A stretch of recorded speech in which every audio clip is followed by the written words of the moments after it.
आप देख रहे हैं खबर दोपहर और आपके साथ मैं हूं विवेक। ठीक 11 बजे जब प्रधानमंत्री नरेंद्र मोदी मन की बात कहने के लिए सामने आए तो कई लोगों से उन्होंने बातचीत की, लेकिन जो सबसे अहम बात उन्होंने कही, खासकर वैक्सीन को लेकर कि इसके संदर्भ में एक अफवाह जो बाजारों में फैल रही है वो गलत है। इस पर बिल्कुल ध्यान मत दीजिए, क्योंकि वैक्सीन की ताकत को सबने देखा है कि अगर आपने वैक्सीन ली है तब आप बच सकते हैं। और इसके अलावा प्रधानमंत्री ने कहा कि कोरोना धैर्य और दुख सहने की क्षमता की परीक्षा ले रहा है। प्रधानमंत्री ने आगे कहा कि कोरोना के खिलाफ लड़ाई में सिर्फ विशेषज्ञों की बात ही माने और कोरोना से लड़ने के लिए पॉजिटिव सोच बेहद जरूरी है। संकट काल में वैक्सीन की अहमियत सभी को पता चल रही है, इसलिए मेरा आग्रह है कि वैक्सीन को लेकर किसी भी अफवाह में न आए। आप सभी को मालूम भी होगा कि भारत सरकार की तरफ से सभी राज्य सरकारों को फ्री वैक्सीन भेजी गई है, जिसका लाभ 45 साल की उम्र के ऊपर के लोग ले सकते हैं। अब तो 1 मई से देश में 18 साल के ऊपर के हर व्यक्ति के लिए वैक्सीन उपलब्ध होने वाली है। अब देश का कॉरपोरेट सेक्टर, कंपनियां भी अपने कर्मचारियों को वैक्सीन लगाने के अभियान में भागीदारी निभा पाएगी। मुझे ये भी कहना है कि भारत सरकार की तरफ से मुफ्त वैक्सीन का जो कार्यक्रम अभी चल रहा है वो आगे भी चलता रहेगा। मेरा राज्यों से भी आग्रह है कि वो भारत सरकार के इस मुफ्त वैक्सीन अभियान का लाभ अपने राज्य के ज्यादा से ज्यादा लोगों तक पहुंचाएं। तो मन की बात कार्यक्रम के जरिए पीएम ने एक संदेश देने की कोशिश की और ये कहा कि बी पॉजिटिव, यानी कि पॉजिटिव सोच रखना जरूरी है, सकारात्मक सोच रखना जरूरी है, तभी कोरोना महामारी से आप जीत पाएंगे। और इस बीच एक और खबर हम आपको बताते चलें राजधानी पटना से, जहां पीएमसीएच में इलाज तो चल रहा है लेकिन मरीज संतुष्ट नहीं है। उनका कहना है कि जो रिपोर्ट आ रही है वो सही नहीं है। इसके अलावा उन्होंने कहा कि डॉक्टर समय पर मरीजों को नहीं देख रहे, जिससे उनकी जान को खतरा है। देश के सबसे बड़े अस्पतालों में से एक पटना का पीएमसीएच, वहां कोविड के कई मरीज एडमिट हैं और जिस तरीके से संक्रमण बढ़ता जा रहा, तो सारी व्यवस्था सरकार पीएमसीएच में लोगों के लिए पूरी ताकत लगाई हुई है। बावजूद इसके जो मरीज के परिजन हैं वो नाराज हैं, परेशान हैं, क्योंकि इनका आरोप है कि अस्पताल के अंदर देखभाल सही तरीके से नहीं की जा रही है। हम बात करते हैं जो मरीज एडमिट है पीएमसीएच में, उनके परिजन क्या कर रहे हैं, क्या दिक्कत आ रही है। आपके पिताजी की तबीयत खराब है, कोविड के पेशेंट हैं, क्या तकलीफें हो रही है पीएमसीएच में? जी सर, मेरे पापा टीचर हैं, मैं बाहर जॉब करता हूँ। आया था भरोसे से कि यहाँ पे पीएमसीएच नाम का अस्पताल है। ऑक्सीजन लेवल उनका नहीं बढ़ रहा था घर पे, जबकि सारा सिस्टम हमने कर दिया था, ऑक्सीजन सिलेंडर भी लगवा दिया था, नहीं बढ़ रहा था, तो हम घबरा के यहाँ पे आए। यहाँ पे आने के बाद स्थिति ऐसी है कि जो किसी डॉक्टर ने ये नहीं पूछा कि आपका क्या प्रिस्क्रिप्शन चल रहा था पीछे से, क्या उनको दवाई दिया जा रहा था और किस तरह से आगे ट्रीटमेंट होगा। सिर्फ एक ऑक्सीजन सिलेंडर लगा के छोड़ दिया गया है। अभी तक कोई भी इलाज का कोई मुझे जानकारी नहीं दी गई है। पापा को अंदर मैंने फोन दे के भेजा था, वो कह रहे हैं कोई नहीं आता है। पापा एग्रीकल्चर कोऑर्डिनेटर हैं, वो अभी एडमिट हैं।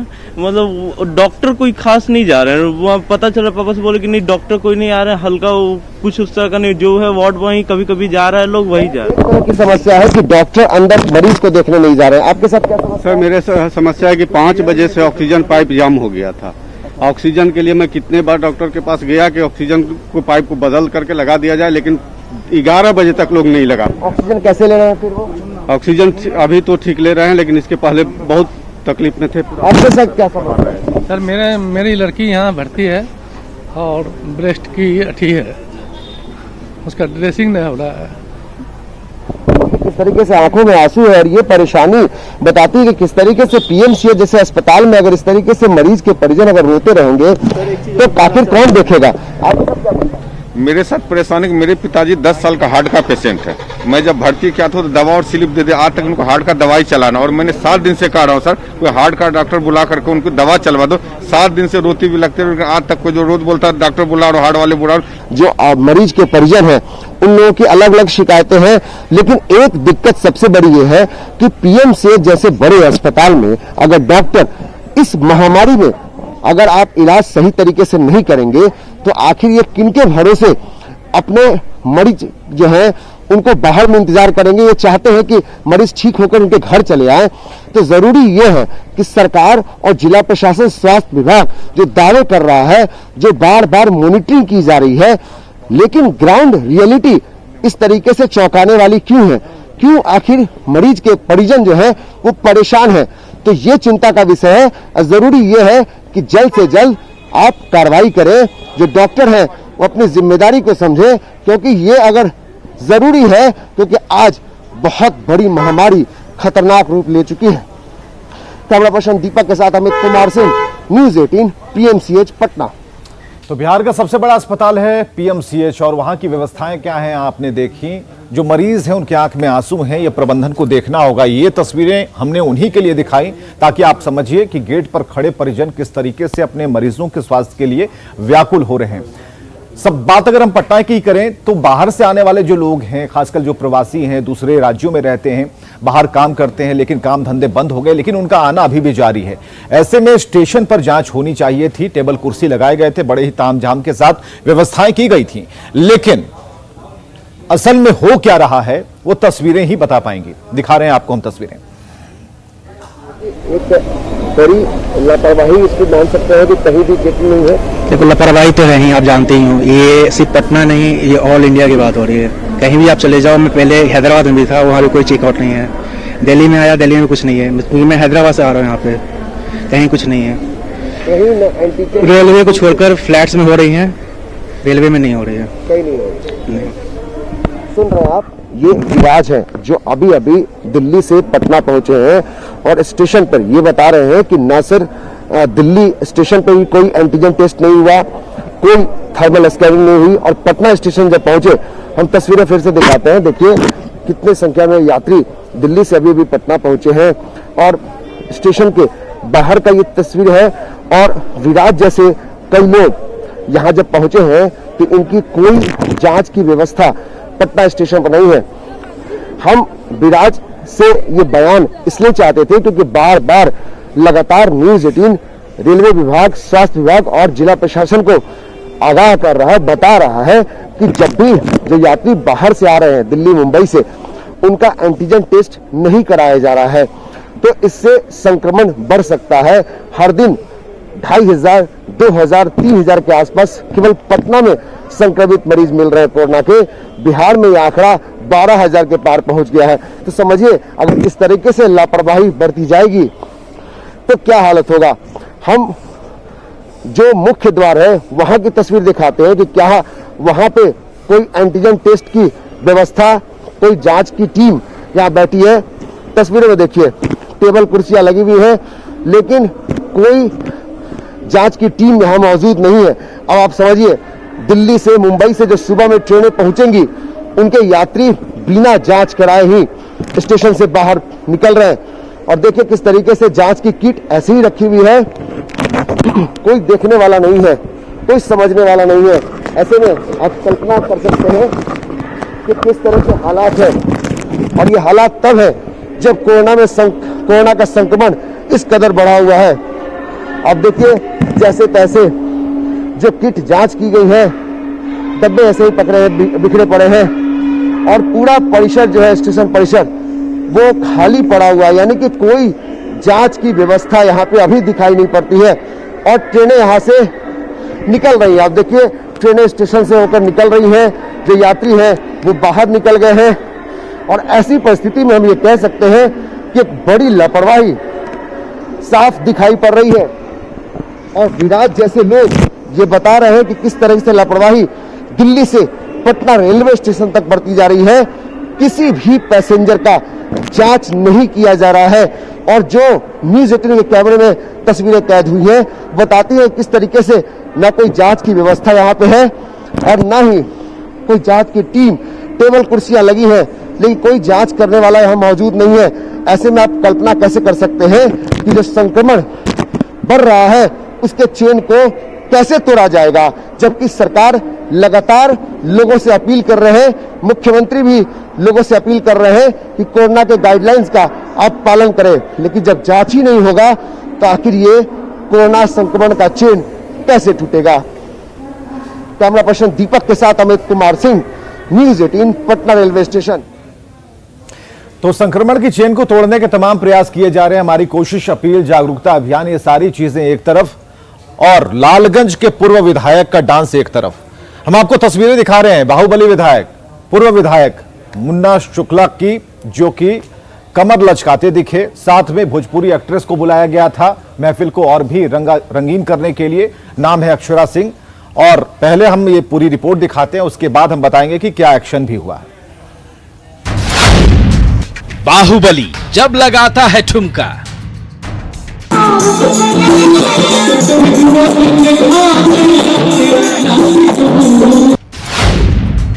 तो बोलती है बॉडीगार्ड की बंदूक।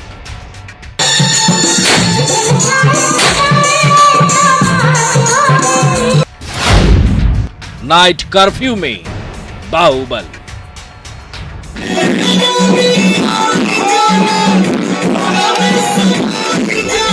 बिहार में हर दिन कोरोना तांडव मचा रहा है। रिकॉर्ड तोड़ मौत हो रही है, लेकिन मुन्ना शुक्ला को अपनी मस्ती की पड़ी है। लोग मरते हैं तो मरे, एक बाहुबली को इससे कोई फर्क नहीं पड़ता।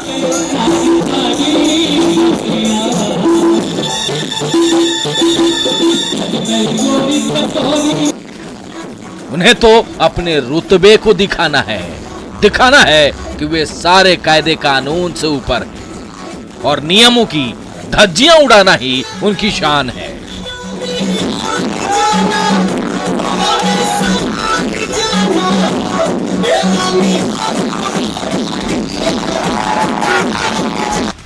क्योंकि कोरोना से जंग में नाइट कर्फ्यू तो जैसे आम जनता के लिए है, वे तो नतीजे के जनेऊ के मौके पर मुन्ना शुक्ला ने अपने घर पर महफिल सजाने के लिए भोजपुरी एक्ट्रेस अक्षरा सिंह को बुलाया।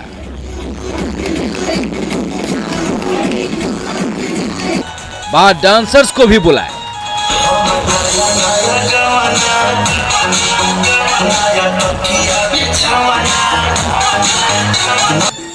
महफिल सजी तो मुन्ना शुक्ला थिरक उठे।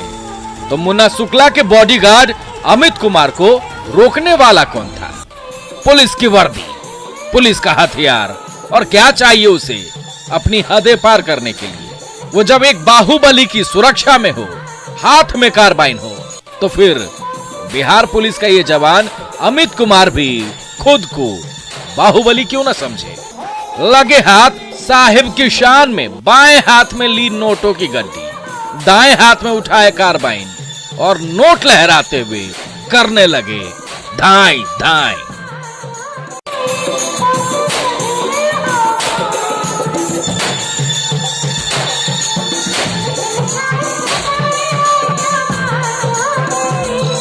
अब मुन्ना शुक्ला और उनकी पत्नी अन्नू शुक्ला की जुगलबंदी भी देख लीजिए।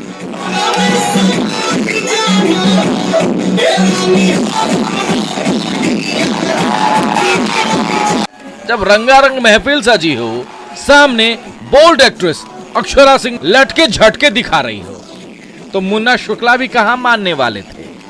पहुंच गए मंच पर।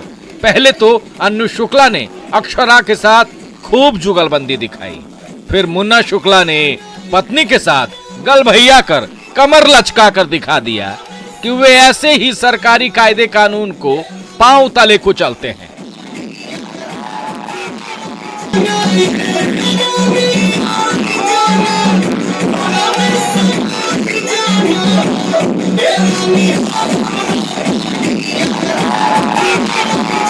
मुन्ना शुक्ला के घर मजमे की खबर न्यूज़ 18 पर चलने के बाद पुलिस महकमे में हड़कंप मच गया।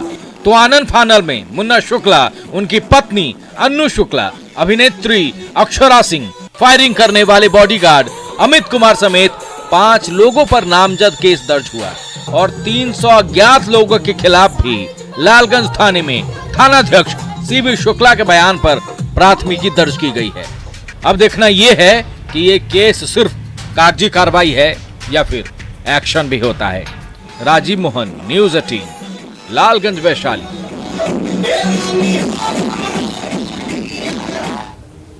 तो एक्शन की बात तो हो रही है, कार्रवाई की बात हो रही है, लेकिन हम चाह रहे हैं कि इस पर क्या एक्शन होता है इसकी भी अपडेट हम आपको देंगे। जिन लोगों पर मामला दर्ज किया गया है उनके ऊपर क्या कितनी कड़ाई से, सख्ती से सरकार या फिर प्रशासन के लोग सामने आते हैं। सवाल कई हैं। सवाल यह है कि रात भर महफिल रंगीन रही, पुलिस को भनक नहीं लगी, इतना बड़ा समारोह और किसी को खबर नहीं लगी, जबकि पूर्व एमएलए का आवास और डीजे की धुन, कान फाड़ू धुन बज रही थी, फायरिंग भी हो रही थी, फिर भी कोई सवाल नहीं। बड़े अफसरों को जानकारी में कहीं ये सब कुछ हो तो नहीं रहा था और ये धज्जियां उड़ाई जा रही थी, महामारी को न्योता दिया जा रहा था। कायदे कानून से ऊपर क्या मुन्ना शुक्ला हैं? तो ये कुछ गंभीर और संजीदा सवाल हैं।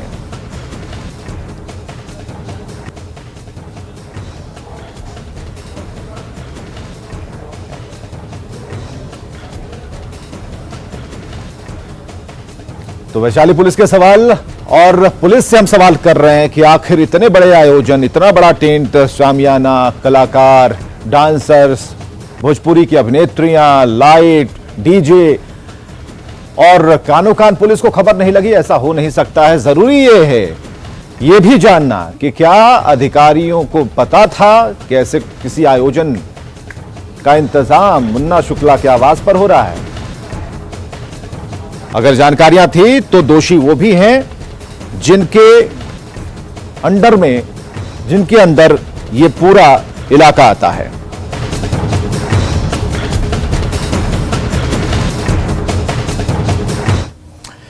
चलिए पूर्व सांसद पप्पू यादव की बात करें, जिन्हें माना जाता है कि वो अक्सर उन मरीजों की सेवा करते हैं, डॉक्टरों पर प्रहार करते हैं जो इलाज करने में कोताही बरतते हैं। इस बार फिर पप्पू यादव की एंट्री हुई है, वो इसलिए क्योंकि एक बड़े मददगार के तौर पर वो सामने आए हैं। क्यों आप ऐसा करते हैं? पेशेंट का क्या नाम? आप लोग क्यों आए हैं? बिहार में हर रोज हजारों की संख्या में कोरोना के संक्रमित मरीज मिल रहे हैं।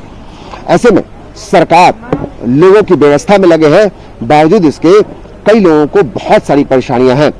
कुछ लोग पूर्व सांसद पप्पू यादव के घर पहुंचते हैं, वहां शिकायतें और मदद मांगते हैं। उसके बाद पप्पू यादव अपने घर से निकलकर पीएमसीएच पहुंचते हैं और ये हर रोज का ये दृश्य है कि पप्पू यादव पीएमसीएच, कभी एनएमसीएच, आईजीएमएस पहुंच के लोगों की शिकायतें सुनते हैं और जो लोग मदद मांगते हैं उनके लिए वो खुद से यानी अपने घर से निकलकर यहाँ पहुंच जाते हैं। और शायद जो एक जन प्रतिनिधि का कर्तव्य होना चाहिए वो अभी पूरा करते हुए दिखाई पड़ रहे हैं पप्पू यादव। और देखिए किस तरीके से यहाँ आने के बाद जो डॉक्टर हैं या फिर जो प्रशासन, पीएमसीएच प्रशासन के लोग हैं, वो मरीजों की तकलीफें सुन रहे हैं और यहाँ पे खुद पप्पू यादव हैं। पप्पू जी मानते हैं कि बहुत सारी तकलीफें हैं, लोगों को परेशानियां हैं।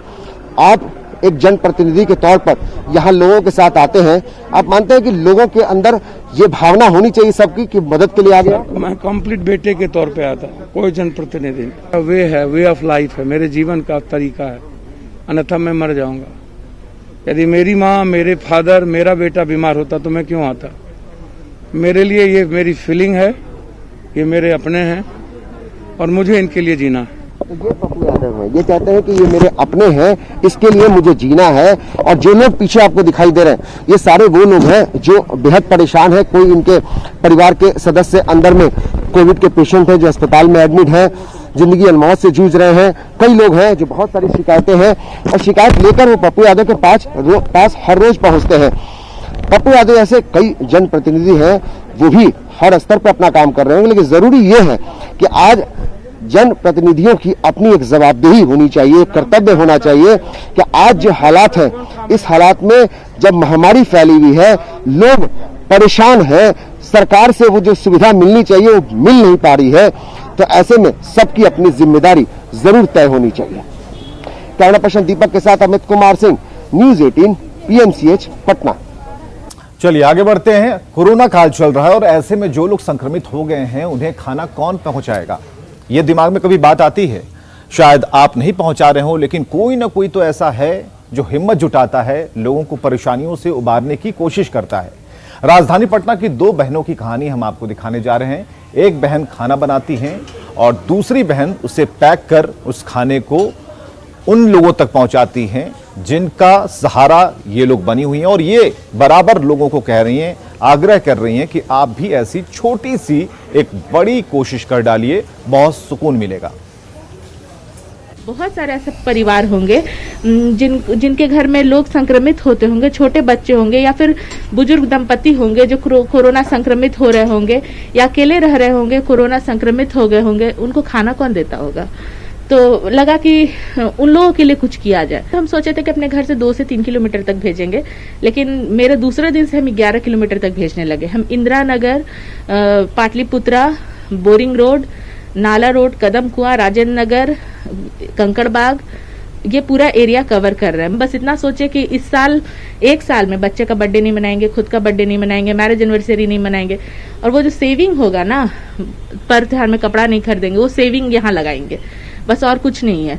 और वो सेविंग ही एनफ होता है। और हमको काफी लोग फोन कर रहे हैं कि मेरे से कुछ डोनेशन ले लीजिए, हम आपको आपके अकाउंट में पैसा देंगे। गुजरात, मध्य प्रदेश, महाराष्ट्र जैसे राज्यों से फोन आ रहा है कि हम लोग माइग्रेट बिहारी हैं, बिहार से बाहर हैं, बिहार के लिए कुछ करना चाह रहे हैं, लेकिन हम लोगों ने डोनेशन के लिए साफ मना किया है।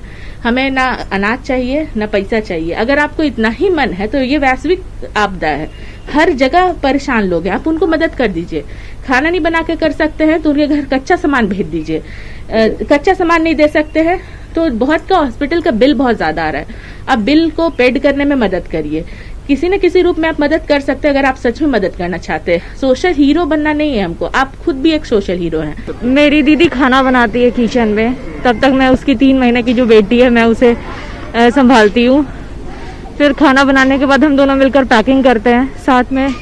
उसके बाद मैं लेकर जाती हूँ खाना, जहाँ जहाँ मतलब जिनको ज़रूरत होता है उन्हें खाना पहुँचाती हूँ। साथ में जो भी ग्रोसरी घट रहा है वो ग्रोसरी खरीद कर लेकर आने का मेरा काम है। मदद करने टाइम मैं जब उन लोगों के पास खाना लेकर जाती हूँ तो मुझे फीडबैक मिलता है कि मैं 6 दिन से भूखी थी, मैं 5 दिन से भूखी थी, सत्तू पी के रह रही थी, वो भी सत्तू थोड़ा थोड़ा पी रही थी कि सत्तू खत्म ना हो जाए, क्योंकि बीमार हूँ, बाहर नहीं जाकर कुछ भी लेकर आ सकती हूँ। बीमार हूँ इसलिए खाना नहीं बना पा रही हूँ। तो जब ले जाकर मैं देती हूँ उन लोगों को खाना ना, तो इतना अच्छा महसूस होता है, लगता है जीवन सफल है। किसी को खाना, किसी भूखे को खाना खिलाकर, जरूरतमंद को खाना खिलाकर। शुरू में तो हम लोग आसपास का ही लिए थे, राजेंद्र नगर, दरियापुर गोला, बगल का मोहा टोला, ये सब जगह का लिए थे, लेकिन इतने ज्यादा कॉल आ रहे थे और इतने नीडी लोग थे ना कि हम लोग दूर दूर का भी लेने मतलब खाना पहुंचाने के लिए तैयार हो गए। मैं और अपने कुछ दोस्तों के हेल्प की मदद से मैं पटना में 25-25 किलोमीटर दूर तक हम लोग जा रहे हैं खाना पहुंचाने के लिए। 2 टाइम खाना पहुंचाते हैं, सुबह के टाइम में भी और शाम के टाइम में भी। जो बहुत दूर के होते हैं उनको एक टाइम में, दोनों टाइम का खाना पहुंचा देते हैं। तो ये खाना नहीं पहुंचा रहे हैं बल्कि एक आस को जगा रहे हैं। आस इसलिए हम कह रहे हैं कि उन मरीजों के पास जिनके पास ये खाना लेकर जाते हैं, वो कहते हैं कि 5 दिन 6 दिन हो गए, अन्न का दाना पेट में नहीं गया। तो आप सोच सकते हैं कि क्या भावुक पल रहता होगा। और हर एक लोग अगर इसी तरह की कोशिश करें तो जरूर बात बन सकती है। इस युद्ध में लड़ने के लिए जरूरी है कि पेट भी भरा हो। ऐसे में जिन तक दवाइयां नहीं पहुंच रही हैं, कई ऐसे माध्यम हैं, आप सेवा कर सकते हैं, दवाइयां पहुंचा सकते हैं, ऑक्सीजन सिलेंडर पहुंचा सकते हैं, खाना पहुंचा सकते हैं, या फिर आप क्या मदद कर सकते हैं, आप मास्क, सैनिटाइजर, इन चीजों को भी आप पहुंचा सकते हैं। इसलिए अपनी तरफ से एक सार्वजनिक कोशिश की जानी चाहिए। एक टीम बनाइए, टीम नहीं तैयार होती है, खुद चल दीजिए। और जरूरी यह है कि हम समाज को बढ़ाने के लिए, उठाने के लिए, इस विपद जो परिस्थिति है, इस विपरीत परिस्थिति से अलग करने के लिए, खड़ा करने के लिए हम कोशिश कर सकते हैं। अपील यही है, आप घर में रहें, सुरक्षित रहें। खबरें लगातार हम दिखा रहे हैं।